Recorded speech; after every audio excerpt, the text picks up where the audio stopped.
Kamusta mga ate, kuya, beshi? Si Chari po ito mula sa The Sun, Moon, Stars, PH Tarot.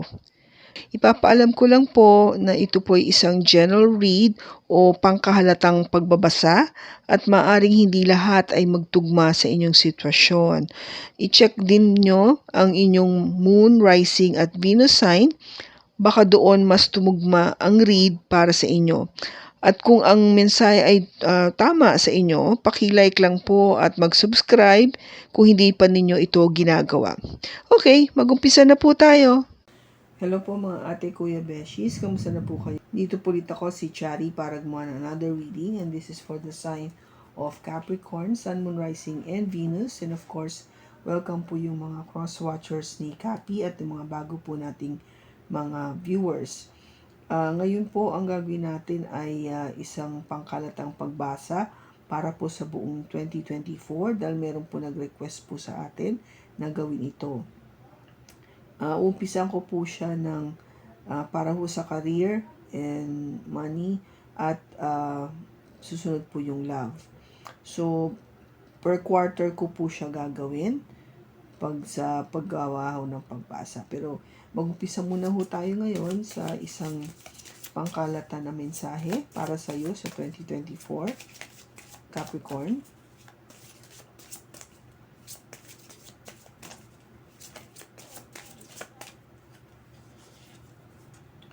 We have competition,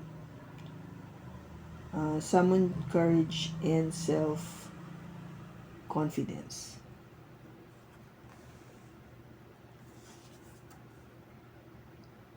Go with the flow. Let things happen.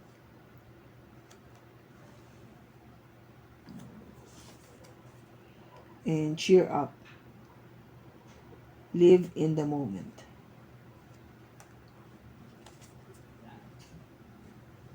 Okay, so Capi, ang gagawin mo is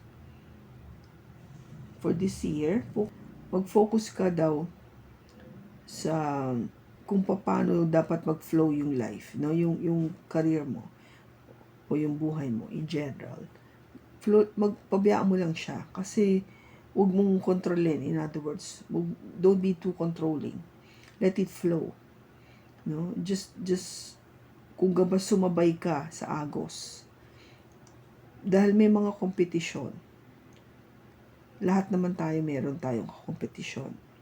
No? It could be sa work, sa life in general. Kaya the best way is really just to flow. No? Sumabay ka lang sa agos ng buhay. And of course, huwag kang mawawala ng pag-asa. Cheer up, no? Itaas mo yung energy mo, itaas mo yung pagiging positive mo. Kung ano yung nangyayari nga, live at the moment. Huwag mong isipin yung future, kung ano yung nangyayari lang ngayon. Just enjoy it. Enjoy. Kasi may tendency ka, Capi, na talagang to overthink, to really plan ahead, mga ganon. But what you should be doing is really focus now. Kasi ito yung mas bigyan mo dapat ng importansya. Okay? Future will come.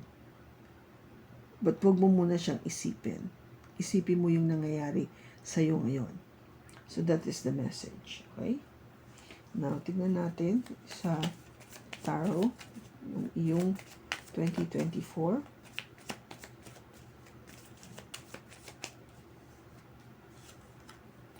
Seven of Cups. The Five of Swords. And the Three of Wands. The Six of Pentacles. The Hermit. And the Eight of Swords. The Tower. Death. And the Queen of Swords. The Nine of Wands. The Three of Pentacles. And the Page of Swords. Overall, the Page of Pentacles and the Page of Wands.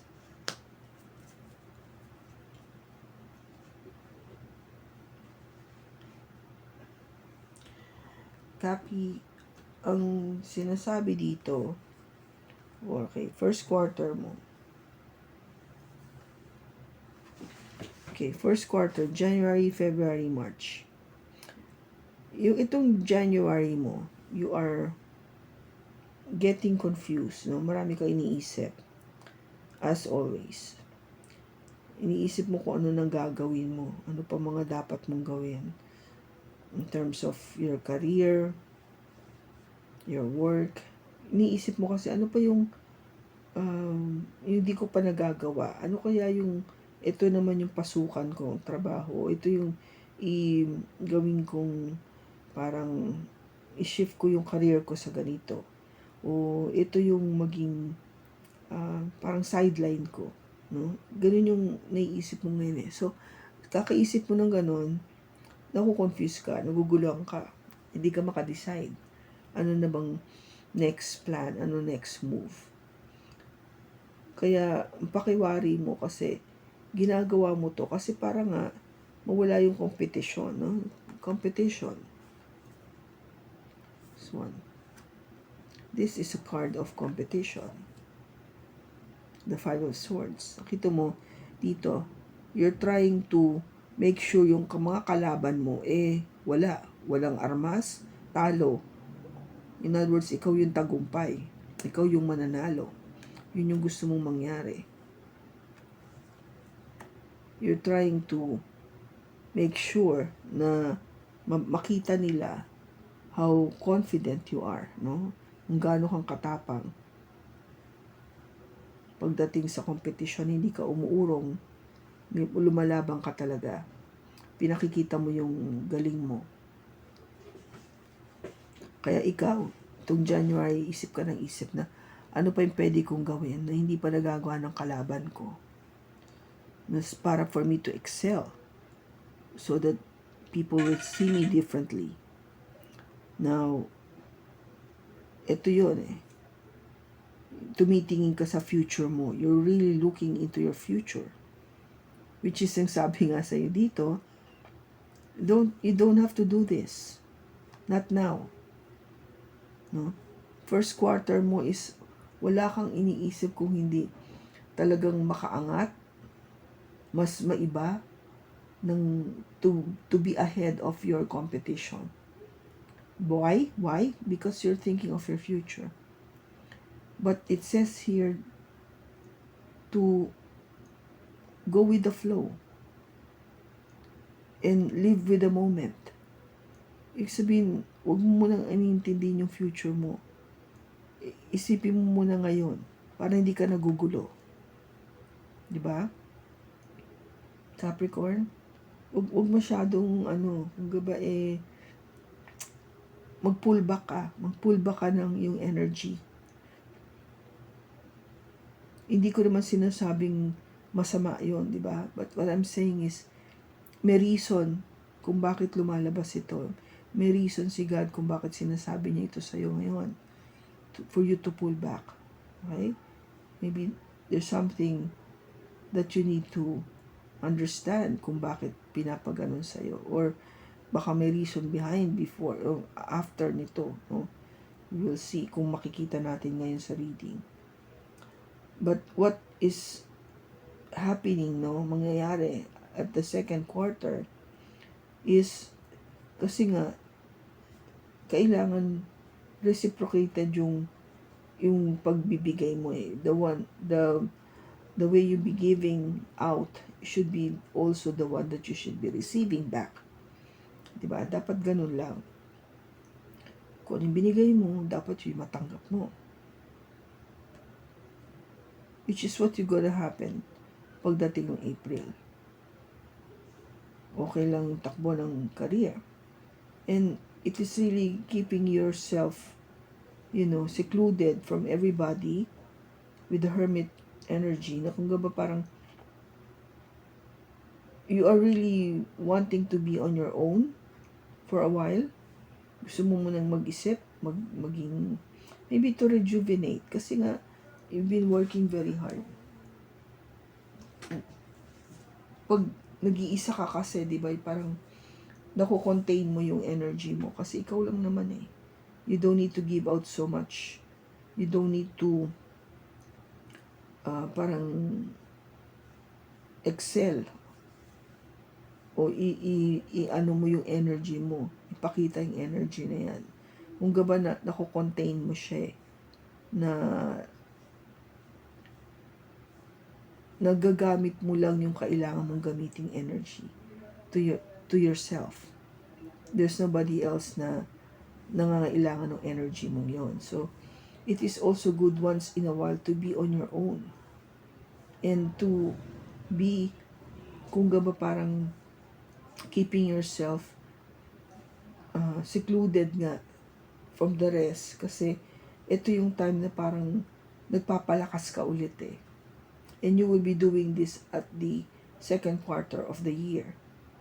Kasi naisip mo na parang, nung pagpasok kasi na April na parang nga mapantay lahat, no? Everything will be equal. Kailangan magpahinga muna. Kailangan i-pull down ko muna yung energy level ko. Kailangan muna mag-isip muna ako o mag-isa muna ako. No, take a rest, take a breather, have a nahihitas, parang ganun. Para mag-rejuvenate ko yung sarili ko. Di ba? Now, pagdating nung third quarter, something happened. No? May mangyayari with the Tower that would end things or change things pagdating dito sa how you communicate, how you talk to people, how you think. There would be something that's happening sa third quarter of the year that would change everything. Na pagdating do sa fourth quarter, maybe because you felt so tired na, or you've been very guarded, that you wanted na sana magkaroon naman ng ano mo yung harmony, yung cooperation, yung buong yung pinagtatrabahuhan mo o yung company mo o yung career mo na magkaroon ng magandang harmony.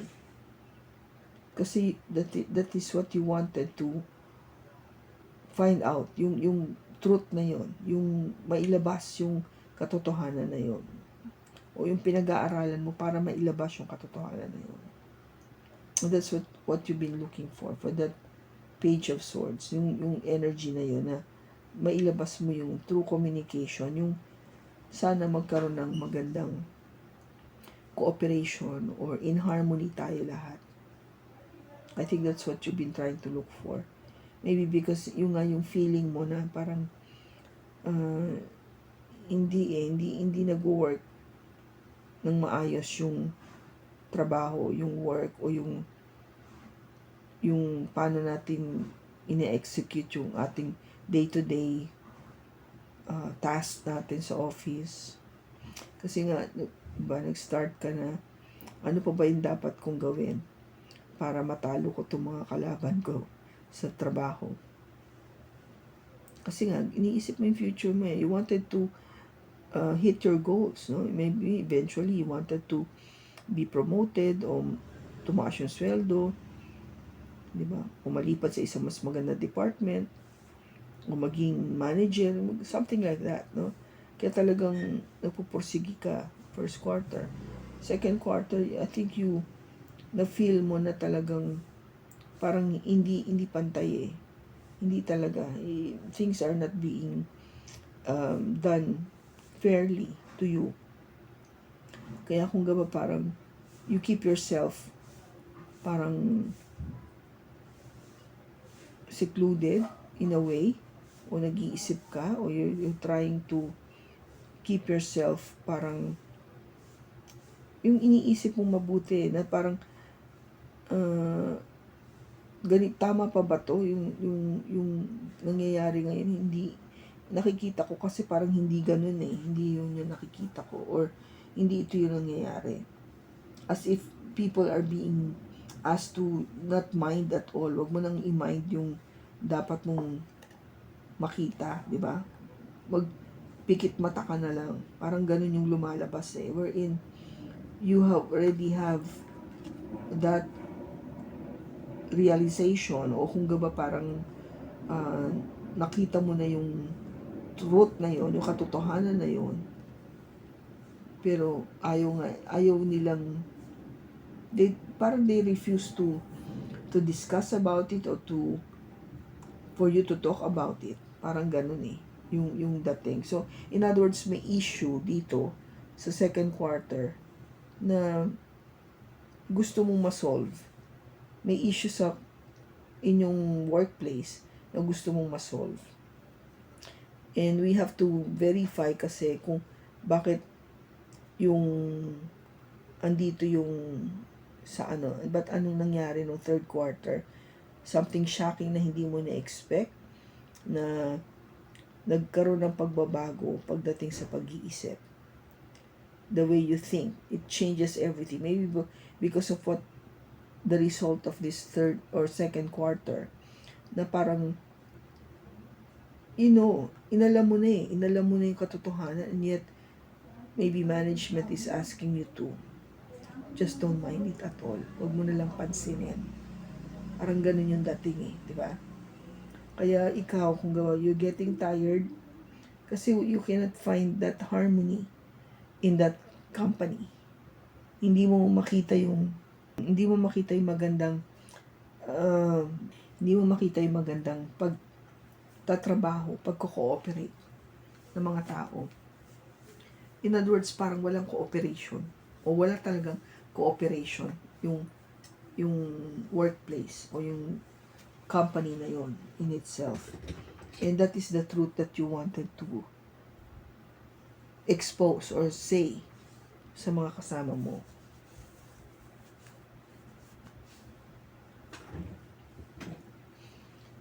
Maybe that's why andito yung go with the flow. Diba? Yung parang sinasabi natin dito na huwag mo nang kontrahin, mag-jive ka na lang sa nangyayari. Because something happened nga eh. Something changed. So, yun kung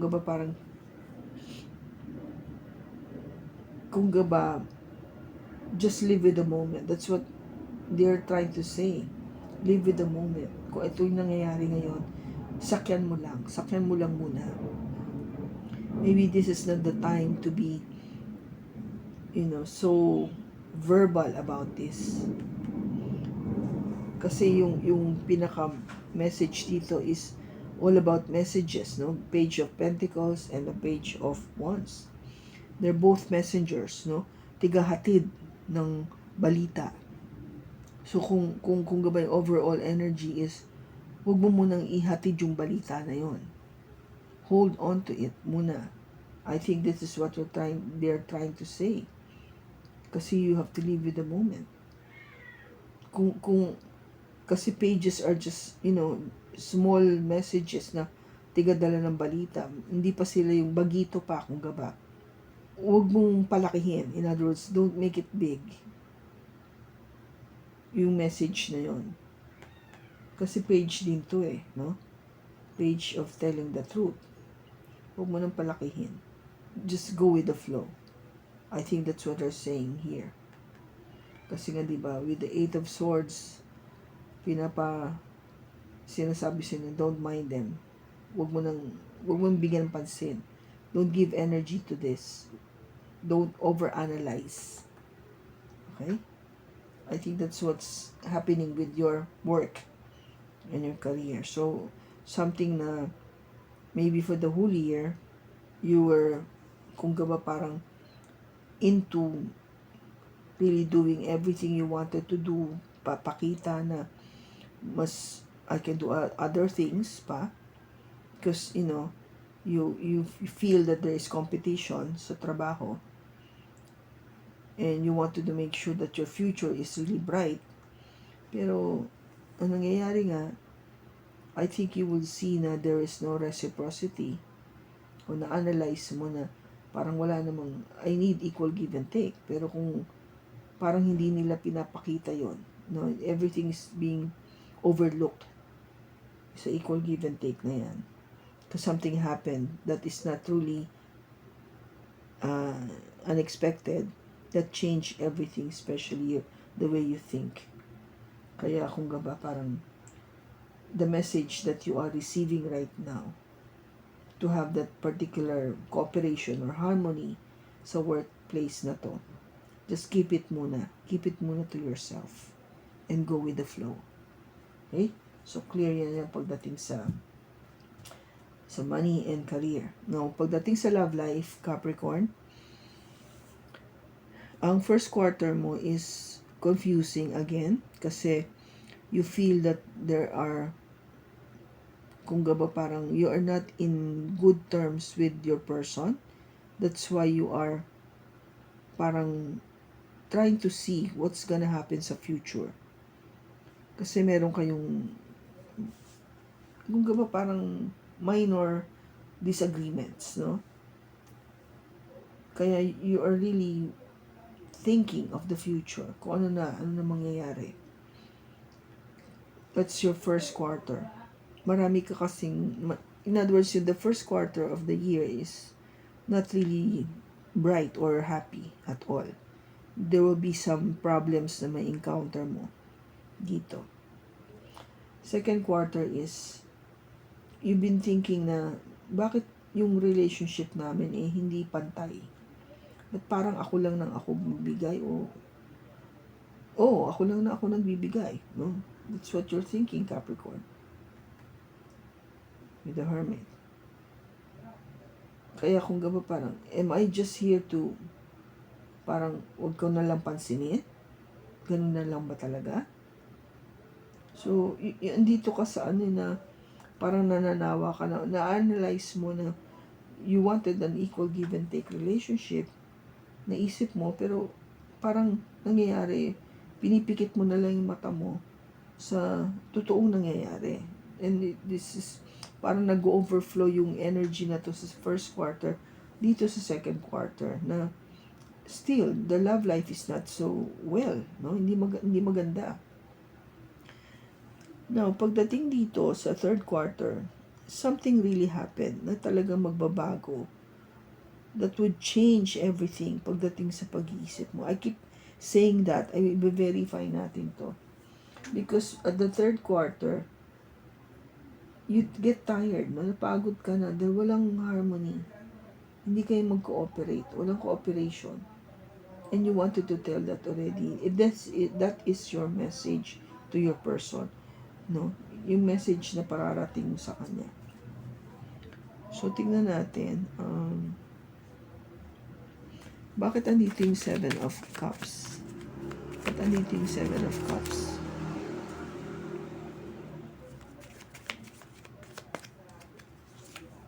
We have the Wheel of Fortune and the 2 of Pentacles. So, yung 7 of Cups dito, you wanted, nagkaroon na nga ng change.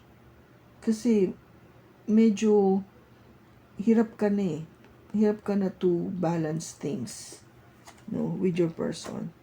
Kaya kung gaba, nagpaplano ka, nag-iisip ka na ano na ba talaga. Bakit nandito yung 5 of Swords? Ba't nandito yung 5 of Swords? We have the Knight of Swords and the Strength card. So, yung mga malilit yung pag-aaway, madalas na mangyari. Madalas kayong mag-away ng, meron kayong conflict pagdating sa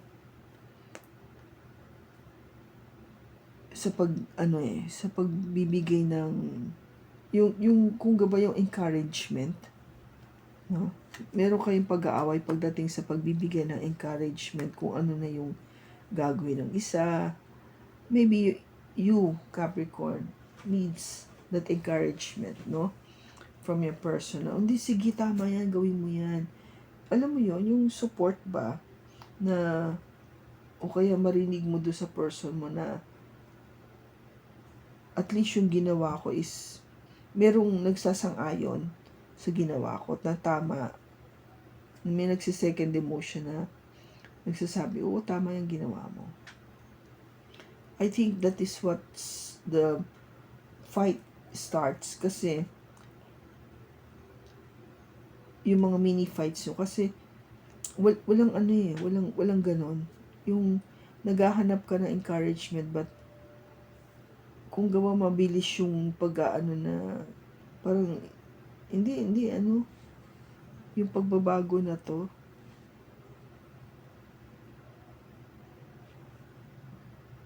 yung pag-aaway natin to, parang ang bilis palagi. Parang konting salita pa lang magagalit na tayo pare, o magagalit na si Capricorn agad, o yung person mo, take it as it resonates. Parang ganun yung dating yung pag-aaway na to.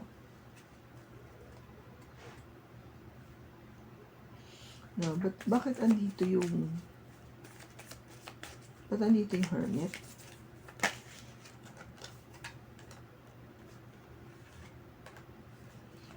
Okay. Yung Hermit, ito.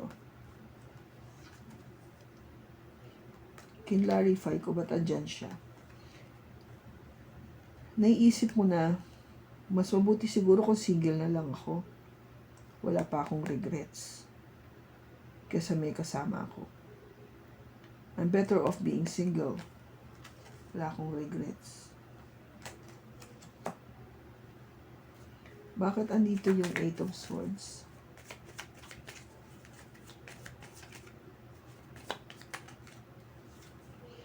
We have the 8 of Pentacles and the 6 of Wands. Something na hindi mo kinikita o you cannot see right now is maybe because there is so much work. Yung trabaho. No, yung trabaho, Capricorn. Daming trabaho and you wanted to be successful. O nakafocus ka sa work and because you wanted to be successful. Yun yung hindi mo nakikita. Maybe that is something na kung gaba parang ini-ignore mo the fact that you are so busy, or you want to focus more on your work because you wanted to be successful. O kaya siguro naisip mo na you're better off being single. Wala pa akong regret kasi kung single ako, wala akong kailangang pakisamahan. Ba't andito yung Tower? We have the 4 of Pentacles and the Knight of Wands. Itong Tower, something shocking na mangyayari. Something to do with holding tightly dito sa person mo na alam mo namang hindi consistent sa'yo. I guess kung bakit nangyayari yung Tower moment na to is for you to realize na why are you holding on to this kind of person? Bakit ka pa nagtsatsaga dito sa tao na to na alam mo namang hindi consistent sa'yo? That is the Tower. No? Pinapaalam sa'yo. Now, but andito yung Death card.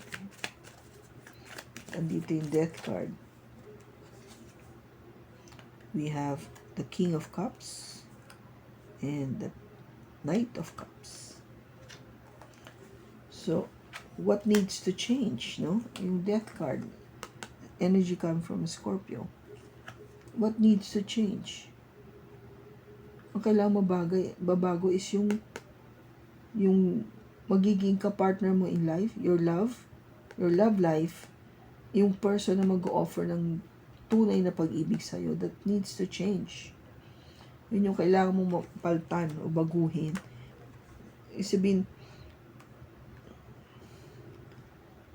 kailangan mapaltan na para magkaroon ka ng tunay na pag-ibig. That's what I'm trying to say. No, the true love will be offered to you. That needs to change.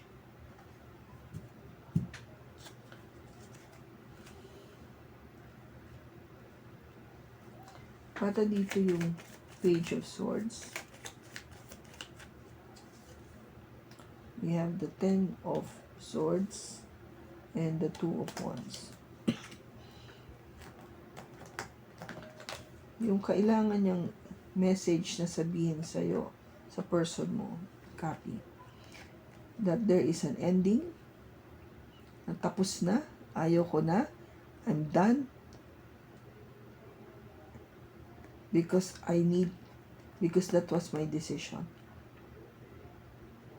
Okay? Ang decision ko is to end the relationship. That is the message that you wanted to say. Pagdating ng December, makikipaghiwalay ka. O within the last quarter of the year. Ayan o. Bakit? Kasi nga, walang cooperation eh. There's no harmony. You find, napagod ka na eh. You're getting tired of this relationship. See how tired yung mukha ng tao dito. Pagod ka na eh. Pagod ka na, copy. Ayaw mo na eh. You don't want it anymore. Yun yung message sa'yo dito. Ano bang, kasi nga, what? Iniisip mo ba yung future mo kasi baka sabihin ng tao wala kang makipaghiwalay ka o gano'n. But the point is, you're not happy. You're living at the moment. Diba? Which is tama. So cheer up. You don't need to be with this person. Diba sabi ko nga sa'yo, the shocking thing about this is, why do you keep holding on to this person that is not consistent to you? Diba? Anong point? Ikaw lang ang nahihirapan. Copy. I think that is what's gonna happen pagdating sa love life mo. Okay? So, I hope nakatulong ito sa'yo. Maraming salamat sa pagsama mo sa akin sa pagbasa na to. Sa susunod po muli, ingat ka and God bless.